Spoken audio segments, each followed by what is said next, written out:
পবিত্র রমজান, ঈদ উল ফিতর সহ আরও কয়েকটি ছুটি মিলিয়ে ৪০ দিনের ছুটিতে যাচ্ছে দেশের সব স্তরের শিক্ষা প্রতিষ্ঠান। এছাড়াও আগামী ১০ এপ্রিল থেকে শুরু হচ্ছে এসএসসি ও সমমানের পরীক্ষা।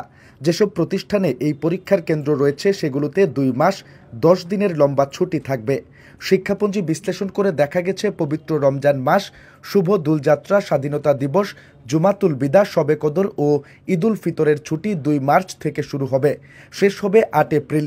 পবিত্র রমজান শুরু হবে ১ বা ২ মার্চ। ২৮ ফেব্রুয়ারি ও ১ মার্চ শুক্র ও শনিবারের ছুটি থাকায় শিক্ষা প্রতিষ্ঠানগুলোতে সর্বশেষ ক্লাস হবে ২৭ ফেব্রুয়ারি। সে হিসাবে একটানা বন্ধ থাকবে ৪০ দিন।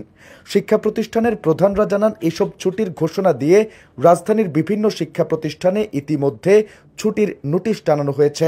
এতে বলা হয়, পবিত্র রমজান মাস, শুভ দোলযাত্রা, স্বাধীনতা দিবস, জুমাতুল বিদা, শবে কদর ও ঈদ উল ফিতরের ছুটি ২ মার্চ থেকে শুরু হয়ে শেষ হবে ৮ এপ্রিল। জানতে চাইলে মাধ্যমিক ও উচ্চশিক্ষা অধিদপ্তরের উপপরিচালক মোহাম্মদ ইউনুস ফারুকি বলেন, রমজান ও ঈদ উল ফিতর সহ আরও কিছু ছুটি মিলিয়ে প্রায় ৪০ দিনের ছুটি শুরু হবে। সরকারি শিক্ষাপঞ্জি অনুযায়ী এ ছুটি থাকবে। এই ছুটি সরকারি বেসরকারি সব পর্যায়ে স্কুলের জন্য প্রযোজ্য। জানতে চাইলে মাধ্যমিক ও উচ্চশিক্ষা অধিদপ্তরের উপপরিচালক নুরুল হক শিকদার বলেন, সরকারি নির্দেশনা অনুযায়ী সব সরকারি ও বেসরকারি কলেজে রমজানের ছুটির আগে ২৭ ফেব্রুয়ারি সর্বশেষ ক্লাস হবে। অন্যদিকে ১০ এপ্রিল থেকে শুরু হবে চলতি বছরের এসএসসি ও সমমানের পরীক্ষা।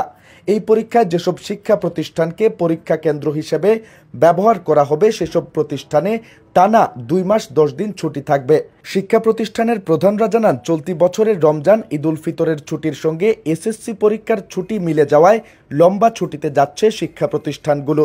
তবে মাধ্যমিক ও উচ্চশিক্ষা অধিদপ্তর থেকে শিক্ষা প্রতিষ্ঠানগুলোকে পরীক্ষার ফাঁকে ফাঁকে ক্লাস নেওয়ার তাগিদ দেওয়া হয়েছে।